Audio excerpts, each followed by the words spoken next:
Hello, marketing geniuses. Welcome to Gen Z on Gen Z, the podcast that breaks down the generation so you don't have to. You got your two favorite Gen Z hosts here today. I'm AJ. And I'm Lilia. And we're very excited because we have a special guest joining us a little later on in the episode. So be sure to stick around for that. And let's get into it. Let's do it. Okay, AJ, you know the drill. What's on your For You page this past week? I mean, I can't scroll a single video or a single tweet without seeing Cowboy Carter discourse. Obviously. Like, not only is it the only thing I'm listening to, I just see so many people responding so positively to it and not comparing it to Renaissance, but just like exploring themselves through the music and opening their minds to this new, not even genre, but world that Beyonce is creating with Cowboy Carter. Yeah. So just a lot of TikTok specifically, them loving the music, like dissecting the music, a lot of sharing dissection. the music. It's just like the only thing I'm seeing, and I have no problem with that. I mean, same answer. Every single TikTok, everything on my Instagram has been completely consumed by this album release. And I think that's what's really interesting about it is that people are all interpreting the art in very unique and different ways, which is a great segue to today's topic, self-expression. From the get-go, we should explain what we mean by self-expression from a definition standpoint. Yeah. And I think the core of that is someone expressing their unique identity, whether it be through social or through their friends, even mentally exploring who you are, how you want to classify your identity and how that shape shifts over time. And this idea of self-expression is just one of Gen Z's most prized values. 100%.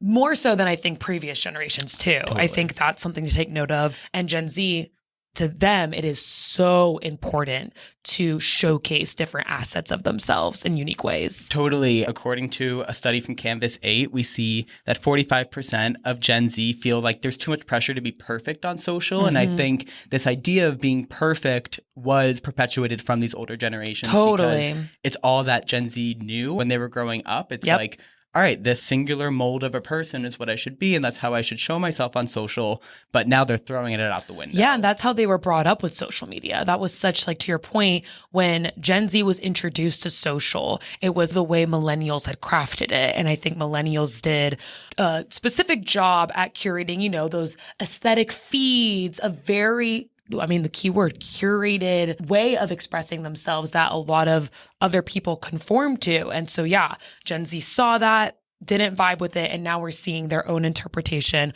on how they're expressing themselves through social. Today, we're going to talk a lot about how Gen Z expresses themselves through three different specific modules. The first being through individual products, how Gen Z expresses themselves through the content that they're either creating or that they're watching. And then how Gen Z expresses themselves through larger community and how they navigate that space, embedding different takeaways that y'all can take into your day-to-day work to understand how to really inspire this sense of self-expression amongst your audience and your Gen Z audience. Amazing. Yeah. Well, with that, let's get into our first topic, how Gen Z expresses themselves through individual products. You want to kick us off, AJ? Yes. And I'm really excited about this conversation because the way that I view this is Gen Z's identity is like one big puzzle. There are very specific individual things that Gen Z clings onto to use as a vehicle to express their identity and their self-expression. And one example that I'll give that's a little more unique compared to the standard is this idea of smartphone maximalism. The Verge posted a great article about this a couple months back, and it basically is talking about how Gen Z have iPhones or Androids, all pretty much the same phone. Yeah. Gen Z is resorting to this idea of bedazzling their phone cases or going over the top with their design, which is such an interesting avenue to explore this sense of monotony that we all are a part of, but then putting your own little unique flair that's a part of you every day. Like, if you're going to have your phone on you constantly, you might as well make it something that's an extension of yourself. I mean, it's so funny you mentioned that. My mom, when I got home, I visited home a few weeks ago, she had stacks of phone cases on my bed because she knows we want different phone cases with different vibes and different outfits. Yep. And so she literally took to Amazon and just ordered in bulk so many different phone cases. And so the whole time I was visiting home, my sister and I would would swap and we would change our phone cases to match our outfits, to match our nails, to match our overall vibe. And that's just not something I think either of us used to do. But to your point, they are something that we have on us at all times. So how can we make that feel unique to ourselves? Yeah. And then how can different products, how can different brands play into that truth? How can they be like, okay, so we know that Gen Z values this extension of themselves on the day-to-day tools they use. How do we play into that? How can we participate? One really great example of a brand that does that is Our Place. So Our Place, for those of you who are unfamiliar, is a direct-to-consumer cookware brand that takes standard appliances, takes standard like cooking kitchen, tools. I don't cook clearly. Cooking tools. And just makes them into these really aesthetically pleasing, design-driven, utilitarian vehicles to help Gen Z learn how to cook and have fun in the kitchen. And it's something so standard that everyone probably either owns, or if you live at home, you use your parents' cookware if you're into cooking.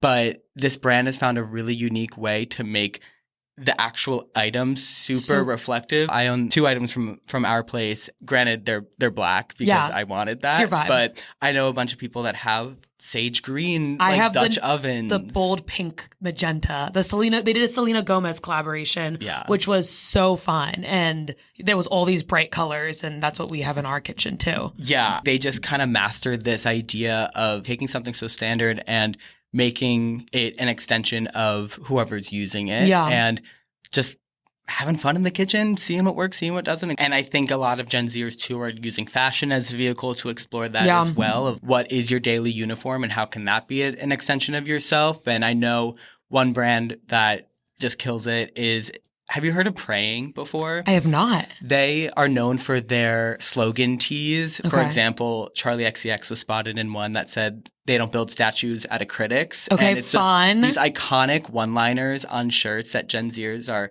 you're seeing more and more show up on the feed that are I have seen these. Okay, I didn't realize that's what it was. Yeah, they're like, not all of them are from this one brand, but a lot of them are super tongue-in-cheek or they're just say something a little unexpected that you wouldn't find at a standard store at the mall or wherever. Yeah. And they're using these slogan tees as a ways to also share their point of view on things. And whether it's based on themselves or, one of my friends has one that says, "Give me money." That's literally all it says. Plain and simple. Yeah. Easy.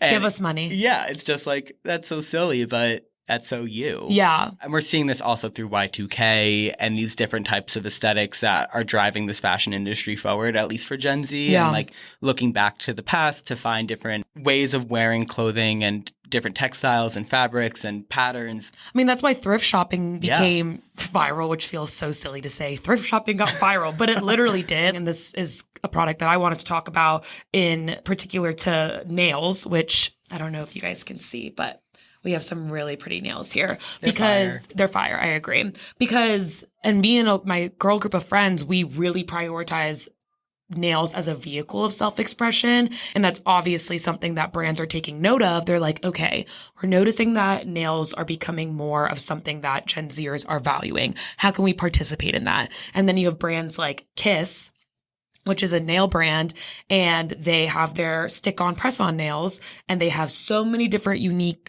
designs because they're like, okay, the standard French isn't doing it anymore.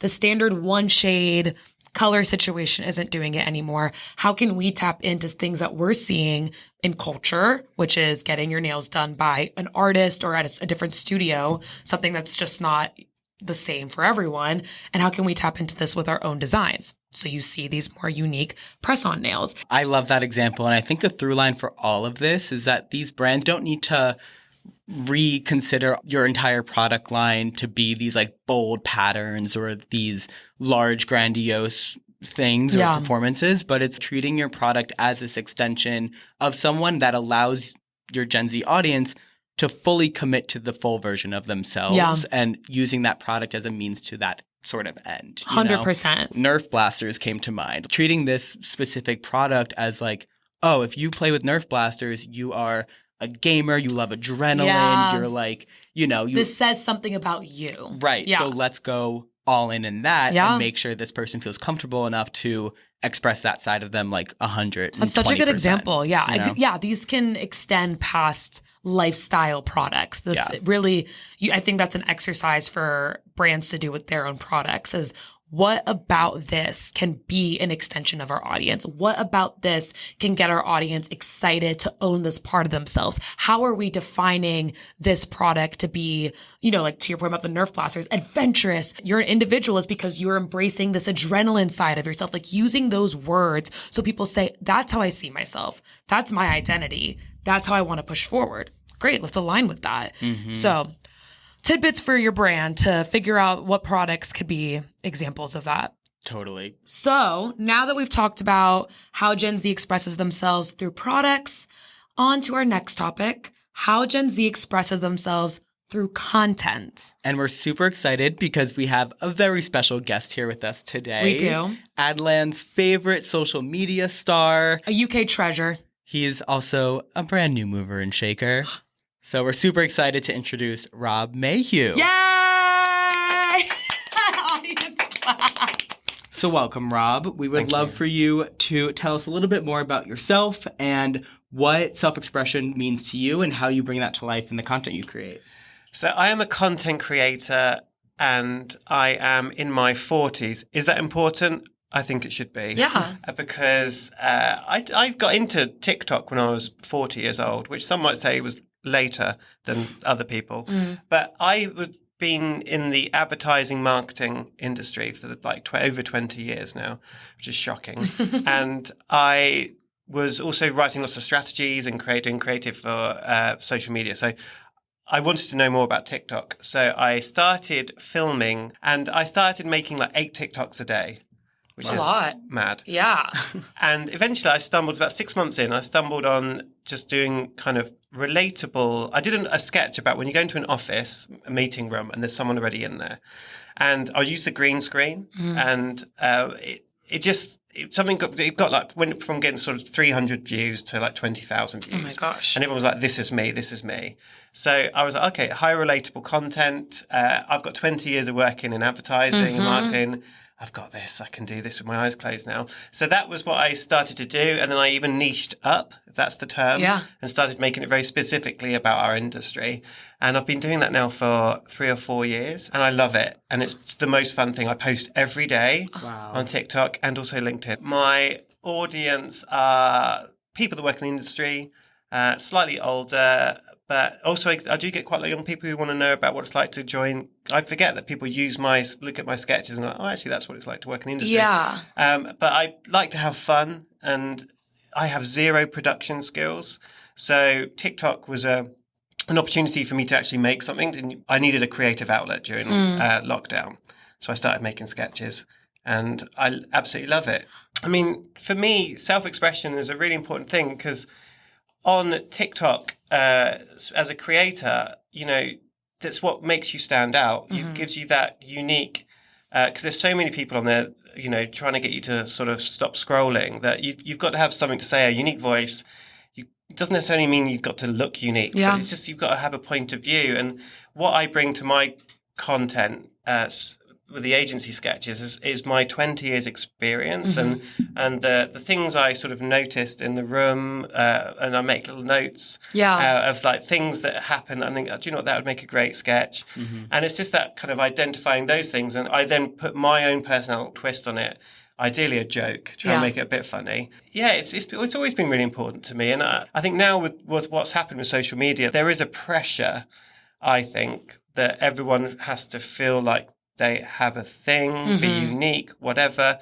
I think that's a great point about the pressure that comes with self-expression and putting out content, because I know that's a theme that we've noticed even in our research where there's so much content, like we mentioned earlier, being put out there. And so that really signals to Gen Z in particular, from at least our lens, okay, well, if you're not putting something out, if you're not creating content, how are you different? How are you an individual? It takes a good amount of intentionality to say, it's okay if I'm taking a break. It's okay if I don't have something to say right now. And I think that's also an important thing for brands to take note of. Don't put something out there if you don't have anything to say. Yeah. Just don't do it for the sake of doing it. Do it when you have a unique point of view.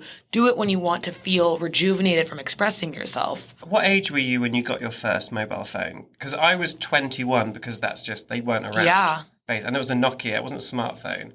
And I now think about if I was creating content in my sort of mid-20s or whatever, like who is it they would be seeing on? And that kind of is a bit scary. Totally. It's just the world that we live in now, and that this is your reality. Yeah. That you've grown up with a phone, with the internet, and that's wonderful. Like, I come from a small village in Suffolk in England. And I was very sheltered there. So there was no YouTube. I couldn't look at the wider world with different people and get inspired and feel empowered. None of that existed. So I think it's also an exciting time. Yeah. And I think that, to see so many different people, so many different communities, so many different tribes on TikTok. I love being on TikTok, and I love understanding like what's it like to be a Gen Z, especially working in marketing now. I'm 44. I don't know what it's like to be in my 20s. Yeah. I don't know what it's like, the battles. I don't know, how hard, how exciting it can be, the pressure to kind of make content from a content creator point of view. Also for brands, there's so much that we assume and then we project onto what we think Gen Z are really going through. Brands are obsessed with Gen Z. And that's why we're here. You've got a few more years left before Gen Alpha comes up and catches us. That's terrifying. I know. I mean, I don't know. They're Gen Alpha. Yeah. I mean, it's great. It's in the name. I think you raise a really good point, too, when we talk about having phones, especially at an earlier age. Like, I think, Lilia, you had your first phone at, 10? Me too.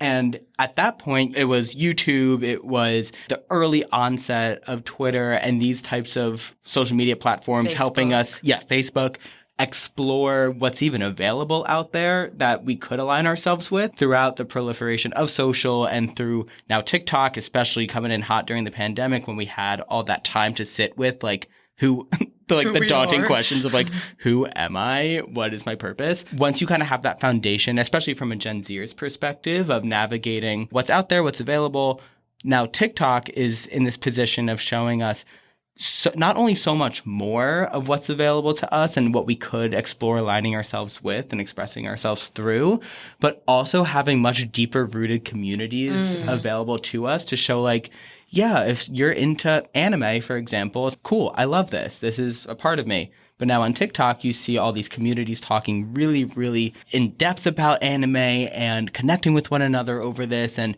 showing you new POVs within that sub-community. Yeah. So it feels very much like an extension of our initial social behaviors and allowing us to just feel more comfortable in the identities that we're developing. Totally. And I think that's the lovely thing about it, because we never had that growing up. Yeah. We had magazines, we had music, and that was great, and that's still important now. But just to see it I see it on TikTok every day, just how confident and just how different people can be, and how I couldn't imagine seeing that. Because they're being given permission to do so. Like to both of your points, the different communities and like the cores that have been created on TikTok specifically, it's literally an opportunity giving people permission to do the same or in their own way or with their own interpretation, to add on a different layer from their own experiences. And you're just using these building blocks, to deepen. And we'll talk more about community a little later on in the episode, but it's deepening this sense of camaraderie that all comes from the content. Like it's all happening because you're making a choice to put something out there, to say something from your unique POV. Okay. Well, I think it's interesting too, especially from your unique position of also being a marketer. You're a content creator and a marketer who markets to Gen Z. Yeah. And so I think it's interesting how you're taking cues from your audience to then influence. I'm sure like the work you do within our industry has been heavily influenced by the feedback you've received from your content. Yeah. It's like this crazy loop that you've been experiencing. That's such a unique POV. And I think that's credit to TikTok as well. Removing the barriers that anyone can create content and express themselves has been incredible. Mm-hmm. So just being just a consumer of that stuff just allows me to, when we work with brands, I can just see what works, what doesn't work, and the creators that spring to mind, they don't have to have millions of followers. Mm-hmm. They just have to just feel right, and that's where that self-expression comes in. Yeah. It really makes creators stand out to marketeers as well. But I love it. And I think something I'll just call out too from what we were talking about earlier with your content is the relatability that people feel in what you create. And from my perspective, whenever we see a comment that's like, this is so me, or at friend, this is us, to me, that's check we Yeah, we did did what we it. had to do. Yeah. We understand this person so well that they see this content as a reflection of who they are. Yep. And 100%. you're doing your job. So I think that's an amazing segue to our next topic. So we've talked about how Gen Z expresses themselves through products, how they express themselves through content, and we've teased this, but truly let's go in depth to how Gen Z expresses themselves through community. So all these things we've talked about today, it really does come down to the communities being built, the communities you're finding, and how those encourage you more, like we mentioned, to express yourselves in different ways.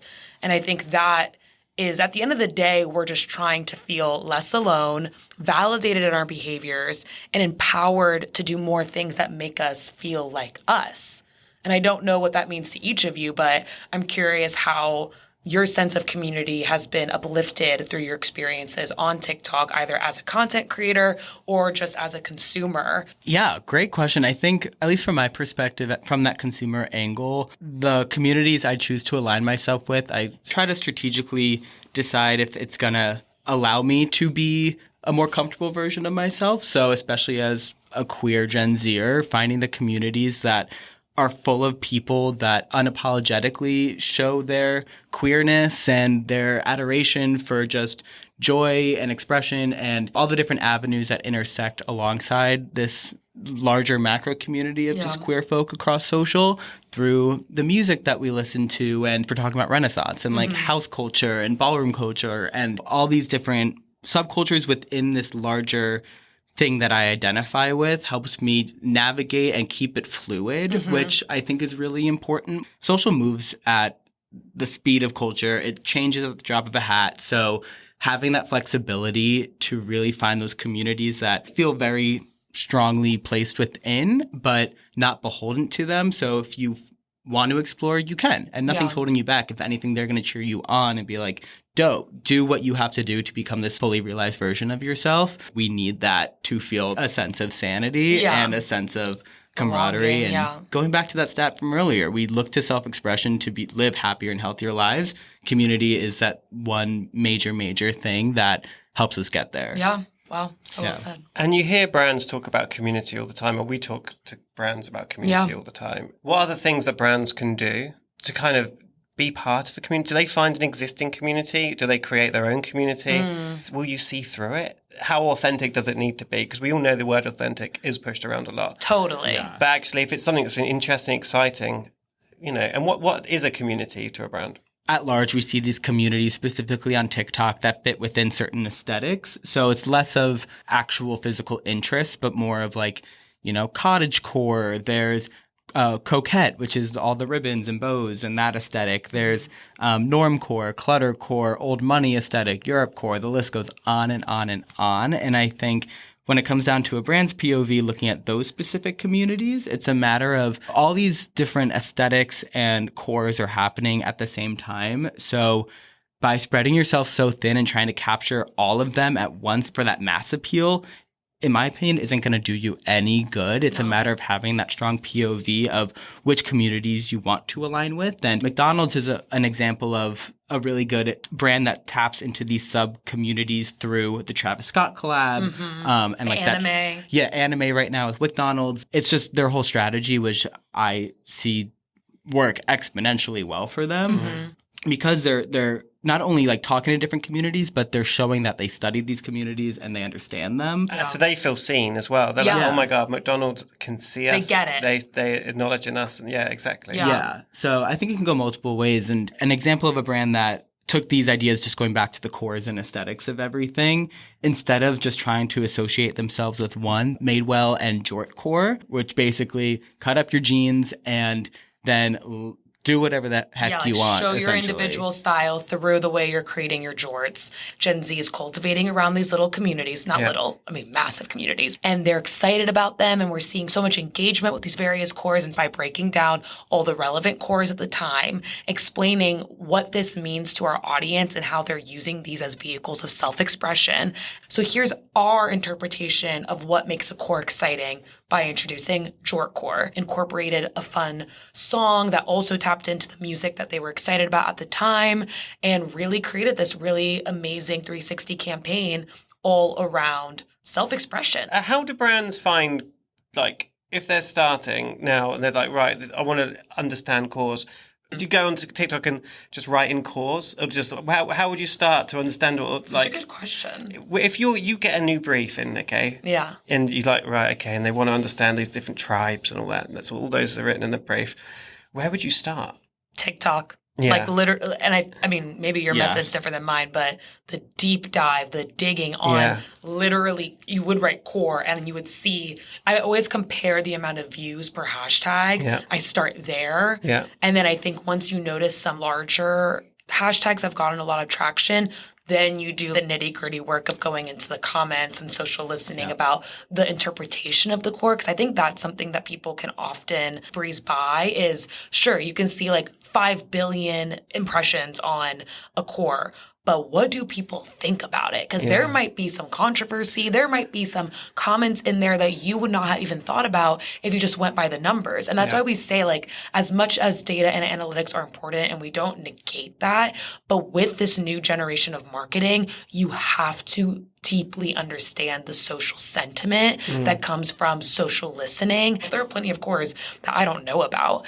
And so it really is, at least for my process, like going in there. And do cores have leaders? Are they like the heads of the cores? Well, that's actually a great question and something I was just kind of percolating on. Some cores stem from Creators. a moment in culture or from a creator, such as Sophia Richie kind of leading the charge with the old money trend in that core.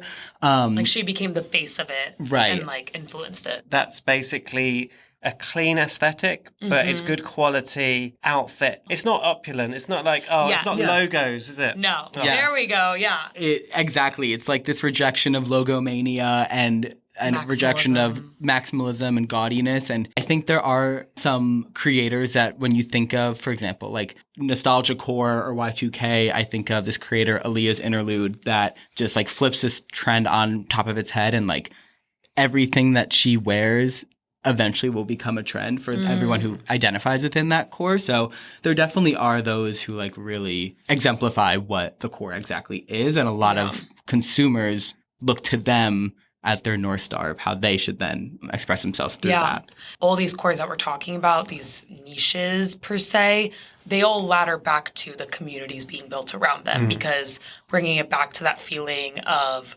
camaraderie or just belonging, when you're in the comments, when you're seeing these people express themselves in a way that feels exciting to you, you're like, oh, this is my tribe. This is who I fit myself around right now. And to AJ's point earlier, it doesn't mean you're confined by that forever. That's just the way you're choosing to express yourself for the time being. I switch my version of myself so often because of what I'm influenced by. And I don't think that's a bad thing. I think No, I don't think so. yeah, we're victims in the least victim sense of like the world around us, and we're influenced by it for a reason, and that just gives brands a permission to tap into whatever feels authentic and relevant to them at that given point to connect with their Gen Z audience. And do you think, so if brands want to, let's say they sell donuts, okay, and they want to talk to a core, they want to use them in a campaign or be involved with them, do they just go and speak to them? How do they become like linked to that? What's their right to be part of that core?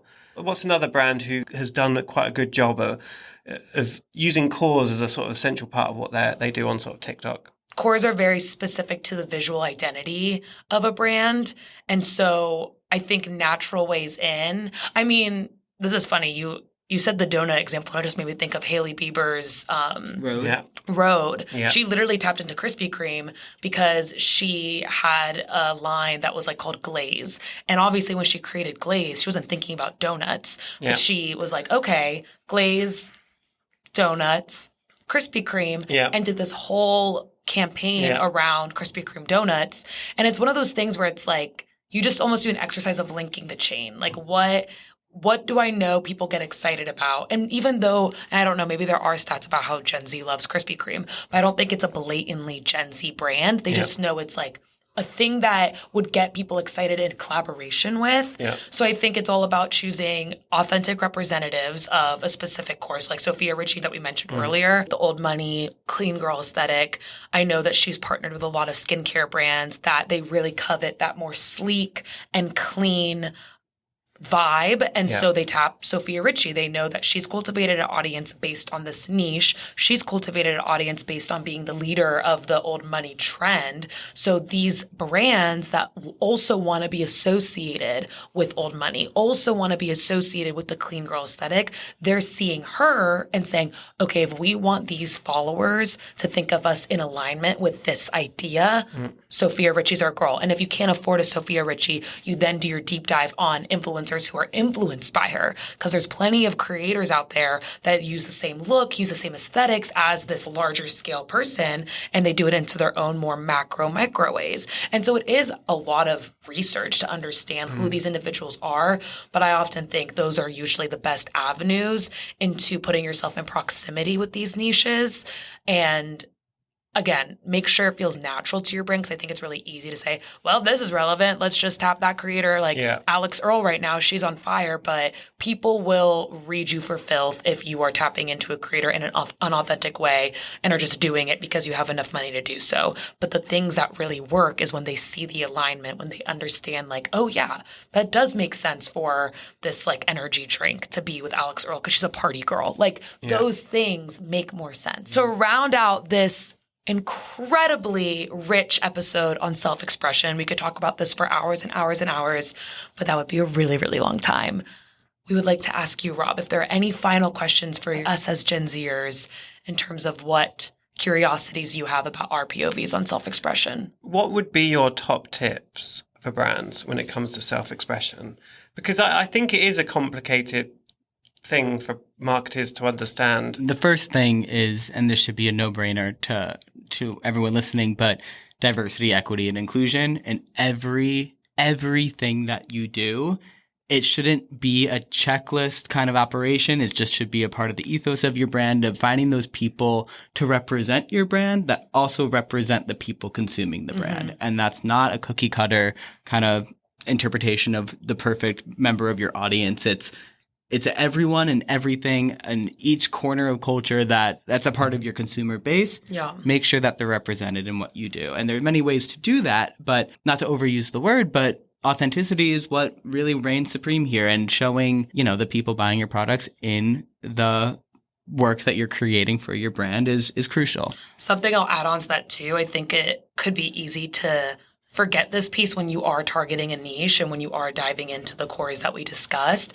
But it's important for marketers to remember within each niche, within each core, within each community, there are so many different types of humans. So that's where the connective tissue is. You could have people of all different backgrounds, all different races, all different identities, all align with cottagecore, all align with the clean girl aesthetic, whatever it is in that moment. You have different humans who want to partake in that. So you can't just go based off, maybe the mainstream of what you're seeing. You need to do your due diligence and understand the different micro communities within these communities you want to tap into. So that's something I would never want any brand to negate, because it could be easy to just say, oh, clean girl aesthetic, we see a lot of white girls posting, let's go. It's no. Let's do our due diligence and make sure, to AJ's point, we are making this as diverse and authentic to the humans behind the trends, to the humans behind the culture that's been created. And then the last thing I'll say to your question is to really to provide a platform for your audience to enact self-expression. So even if it's the Jort Core example we just said, even if it's not even an incentive for UGC content, because that's not as relevant these days, we're not saying, create a call to action for people to create a video, but you want to incite an action even in their own lives, even if they're not sharing it. So Jort Core was saying, create your own jorts with the Madewell jeans. Great. With a lot of beauty brands, like we're giving them that inspiration to do these really beautiful looks at home that maybe they'll post on their Instagram about, maybe they won't. But you always want to be thinking about how your brand is creating an avenue for your audience to express themselves, even if it's not UGC. Do not get it twisted with having to put out an output, but just something that they can be doing on their own that will excite them about participating with your brand and participating with whatever campaign you're putting out there. Brilliant. I think Yes, those Gen are Z. the top two. Yeah. Look at that. Cool. Well, thank you, Rob. Yes, Thank you. And it's been my pleasure, and I feel very educated. Amazing. And I'm glad that we can be friends, and you're my first 2 Gen Z friends. Oh, love, an honor all around. Thank you, everyone, for listening. And until next time, this was Gen Z on Gen Z.